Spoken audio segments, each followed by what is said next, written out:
Allez, on écoute Michel pour le départ. On écoute Michel pour le départ. Écoutez Michel, il va donner le départ.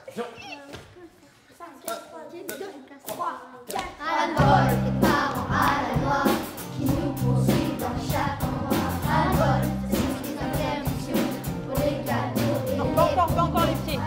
On en a marre de se lever à 7 h du mat pour se laver. Très bien. Le thème, c'est les enfants prennent le pouvoir. Et puis c'est parce qu'on trouvait que les parents, les adultes et tout ça, ils avaient beaucoup plus de pouvoir que nous. Du coup, on voulait un peu imaginer un monde où c'était les enfants qui prenaient le pouvoir. Tac, tac, tac. Plus vite. Ouais.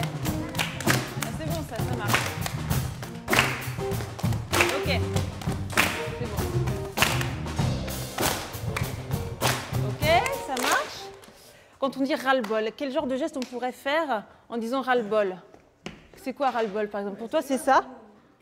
Ça peut être ça. Mais essayez de ne pas être statique. Si vous avez envie de danser, de faire du droite-gauche, essayez d'inventer des choses et puis à la fin, on gardera quelques gestes. OK? Lise et Morvan sont venus dans leur classe, jouer, etc.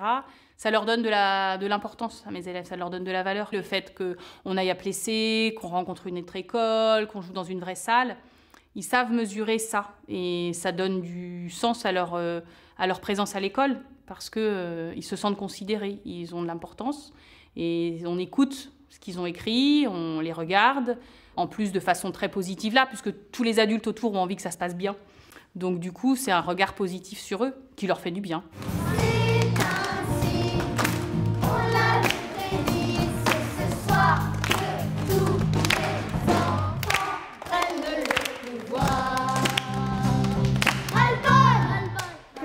Comme geste qui accompagne ces paroles-là, le pouvoir.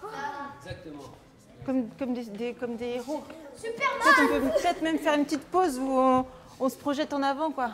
En fait, on a demandé à chacun sur quoi il avait envie de faire sa chanson et on a vraiment laissé libre cours. Et il y avait plein de choses. Il y avait le deuil, il y avait la relation entre les frères et sœurs, les relations dans la famille. Enfin, il y avait des choses hyper lourdes. Et je pense que, vu leur âge en CM1, CM2, ils se donnaient la possibilité de nous parler, ce qu'on ne peut pas forcément faire quand on fait ça dans des collèges où c'est des gens qui ont toujours un peu peur de ce qu'on va dire d'eux. Et là, du coup, ils étaient hyper spontanés. Donc on dit que tu fais le premier couplet, toi tu fais le deuxième couplet. On est d'accord que ce sont les solistes, mais derrière vous chantez aussi, vous les accompagnez. Ras-le-bol des parents